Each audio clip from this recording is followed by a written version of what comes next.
Now, think of this for a moment. You and I have infinite potential. Now, I said before, I don't know how much infinite is. I just know it's a lot. Has no beginning and no end.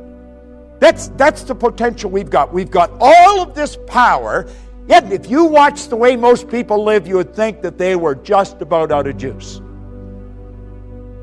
A lot of people, when their heart stops beating, it's going to be a formality. I mean, they just sort of sit. They never really get it going. Yet we have infinite potential. We're dealing with something pretty big. If we're going to find out something about ourselves, we have to look at this. You say, this is over my head. No, it's not. I teach this to kids. I got it. This all tied into the science of getting rich. Rich resources are lying dormant within us. You and I are spiritual beings. There's only two sources of reference to go to find out anything about ourselves. One's science and the other's theology. You'll hear people say they're having a spiritual experience. They're not having a spiritual experience. They are spiritual. They're having a physical experience. We're spiritual beings living in physical bodies, and we've been gifted with an intellect. Most people really don't understand that part. But that's where the power lies. All right? And our emotional state is going to be determined by how we use our intellectual factors.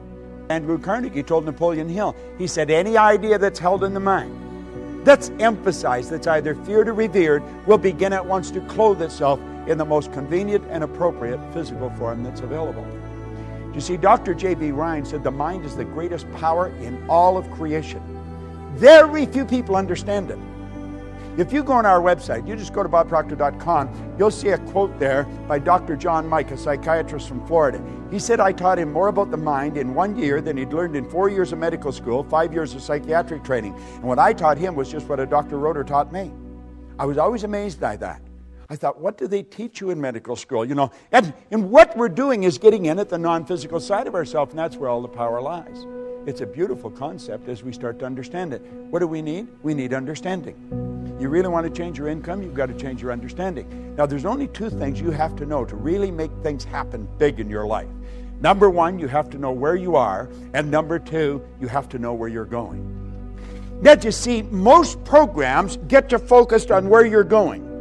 That's very important that we have a goal. You've got to know where you're going. But what happened to me that was totally different is Ray Stanford got me to focus first on where I was. He got me to look at what I was doing with my life, got me to take responsibility. He said, your results aren't bad and they're not good, they're just results. Nothing's bad or good except our thinking makes it so.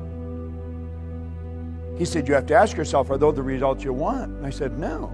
Well, he said, if you will pay attention and you'll do what I suggest, I can show you how to change it. You see? And my whole life started to change. Most people get us focused on the goal. If we don't know where we're at, we're not going to... Let's suppose we all bail out of a plane and safely land somewhere on the planet. Our objective is to get to this room. Now, we know where this theater is. We know where this room is. Our problem is we don't know where we are. Now, let's say it's overcast. We'll build a ridiculous situation. It's overcast. There's no street signs. There's no wind. There's no compass. There's no map. There's no people. But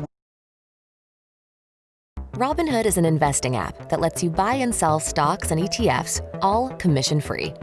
we know we're on the north. I mean, we could be in Milwaukee heading towards the Canadian border. We could be in Los Angeles heading towards Tijuana. You could be in Atlanta heading towards Miami. We could be right outside this theater and walk away from it. If we don't know where we are, it won't matter where you're going. So you see, we've got to take a good, honest look at ourselves. What am I doing? What works? What doesn't? Who am I? And as we really get a grip on this, everything in our world will begin to change. You see, what we're seeking always is greater awareness.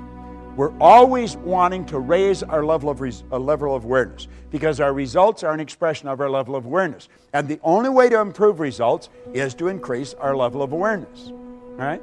Now, effective goals inspire us to move to increasingly higher levels of awareness. Now here, yes, what you'll find that people say they want. They want greater health, happiness, peace of mind. All these results are the result of a higher level of awareness. So it's awareness that we should be seeking. We want to raise this, and everything else starts to happen. It happens like unadulterated magic. That's what happened to me, and I couldn't understand it. Now, there's a basic law that said everything in life is either growing or dying. It's either create or disintegrate. So you're never going to stay where you are.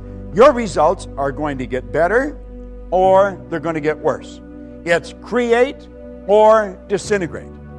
No one stays where they are. Now, the truth is, I think most people get a little better and a little worse. A little better and a little worse. When they get a little better, they're forcing it. But force negates. You see, there's something inside of you that's urging you to grow.